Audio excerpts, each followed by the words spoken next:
আমাকে নায়িকা নিতে হবে সাকিব খানের, আর হচ্ছে কেমনে কি ডিরেকশন দেয় এটাও আমার থেকে শিখে নেবেন। ছবি ফ্লপ, সিনেমার 10-এ দিবই না। এই ছবির নাম কি করে রাজকুমার হয়? ছবির মেকিং তো একদমই বাজে, কোথাও দিয়ে পানি আসে নাই ভাই এই সিনেমা দেখে। আপনি ওনার উপরে শুইছেন না, উনি আপনার উপরে শুইছে। আমার এই জিনিসটা এত হাসি পাইছে, মাহিরে বানাই দিছে মা। আমার কেমন লেগেছে এটা আমি না বলি, আমি আগে কি বলে এটার পরিচালক ছিল হিমেল আশরাফ, তার কাছে আমার একটাই কোশ্চেন থাকবে যে এই ছবির নাম কি করে রাজকুমার হয়? এই ছবিতে আমরা এমন কিছুই পাইনি, যেমন হচ্ছে গানের লাইনে ছিল যে তোমার রূপকথাতে আমি হব রাজকুমার। তো এইটার সাথে না আমি হচ্ছে সিনেমার কিছুই মিল পাইনি প্রথমত। আর সে এতই ভিআইপি হয়ে গেছে যে সে আমেরিকা থেকে বাংলাদেশে আসে, বাংলাদেশ থেকে আমেরিকা চলে যায়, কোনো প্লেনের শট নেই, কোনো হচ্ছে জাস্ট হচ্ছে একটা বাংলা সিনেমার মতো শুশ করে একটা শর্ট, এটাই। ওরা আর কিছু পারে না। আর ছবির মেকিং তো একদমই বাজে। আর যে দেশত্ববোধক একটা গান দিয়েছে এইটা পুরোই বাজে। এটা কেন? এই গানটা দেওয়ার মানে কি? আমি এটাই আমার মাথায় খালি ঘোরপাক খাচ্ছে যে এই গানটা কেন দেওয়া, আর ছবির নাম কেনই বা রাজকুমার হলো? রাজকুমারের সাথে তো আমি কোনো কিছুই মিল পাই নাই। আর যেটা আরেকটা কথা বলি, যে নায়িকাটা কফি কান্ট্রি, মেয়েটার নাম মেবি, তো আমি বাঙালি হিসেবে আমার একটা এক্সপেক্ট ছিল যে মেয়েটা একটু বাংলা বলবে, আর বাংলা বললে কি যে আমাদের মনে হতো যে আমরা বাংলা সিনেমা দেখছি। ওর এই ইংলিশ বলাতে মনে হয়েছে যে আমি একটা ইংলিশ মুভি দেখছি। তাহলে এত খরচ করে আমরা কেন বাংলা মুভি বানাবো? সেটা বড় কথা না, বড় কথা হচ্ছে যে এই নায়িকাটার জায়গায় এই মেয়েটাকে না দিয়ে যদি আমাকেও দিত, ক্যারেক্টারের সাথে আমার ফেসটা মিল যাইতো, রোমান্টিক সিনের সাথে আমার ফেসটা মিল যাইতো, সব কিছুর সাথেই মিল যাইতো। ওই মেয়ের দিয়া তো মানাইতেছে না, উল্টা আরো ছবি ফ্লপ। আচ্ছা, অনেকেই বলছেন যে রাজকুমার হচ্ছে প্রিয়তমার রেকর্ড ভাঙবে, এটা কি মনে করছেন আপনি? ওরে বাবা রে বাবা, রাজকুমার প্রিয়তমার রেকর্ড ভাঙবে? ভাই, প্রিয়তমা দেখে অ্যাটলিস্ট কান্না করছিলাম। হ্যাঁ, ভিতর থেকে আমি এমন শক্ত একজন মানুষ, আমার সামনে যদি আমার জামাই শুয়া গড়াগড়ি করে কান্না আসে না, তো ওই দিন প্রিয়তমা সিনেমা দেখে আমি কান্না করে দিছিলাম, আমার মতো এরকম একটা পাষণ্য মেয়ে।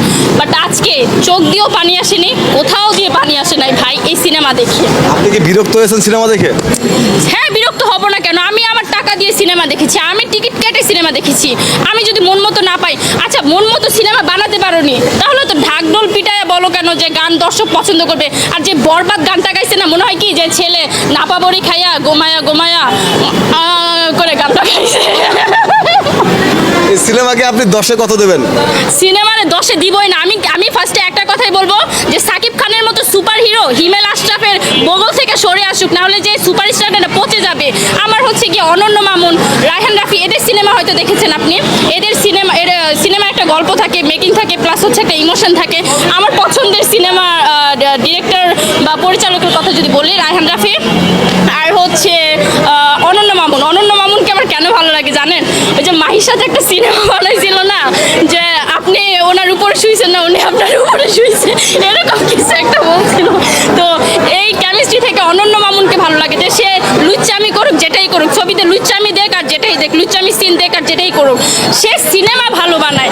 আর হিমেল আশরাফ কাজটা করলো কি রে ভাই, সাকিব খানে পচাই দিছে। আর এই যেই দেশত্ববোধক যে গানটা গাইছে না, মনে হয় কি যে চানাচুর এরকম করে চানাচুর বিক্রি করতেছে।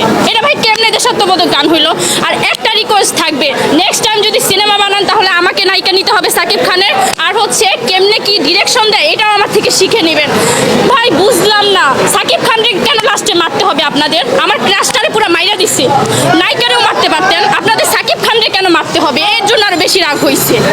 এই যে এই সিনেমাতে হচ্ছে মাহি সাকিব খানের হচ্ছে মায়ের চরিত্র করেছে। আমার এই জিনিসটা এত হাসি পাইছে, মাহিরে বানাই দিছে মা। আমি খালি চিন্তা করি যে এটা কিভাবে পসিবল, মানে আর কিছু পারে আর না পারে, এই আকামটা ঠিকই পারছে। সে একজন নায়িকা, তারা নায়িকার ইয়েই দেওয়া দরকার। আর আরশ খান, তারা দুইটাই মানে মাথার ভিতরে সিং গজাই ছিল দুইজনের, বুঝছেন? এই জন্য হচ্ছে একজন বাবার ক্যারেক্টার করছে, একজন মার ক্যারেক্টার করছে। কেন ভাই, তো তোমাদের ক্যারিয়ার তোমরা কেন এইভাবে নষ্ট করো? তাও আবার এই গোবইরা মার্কা সিনেমার জন্য।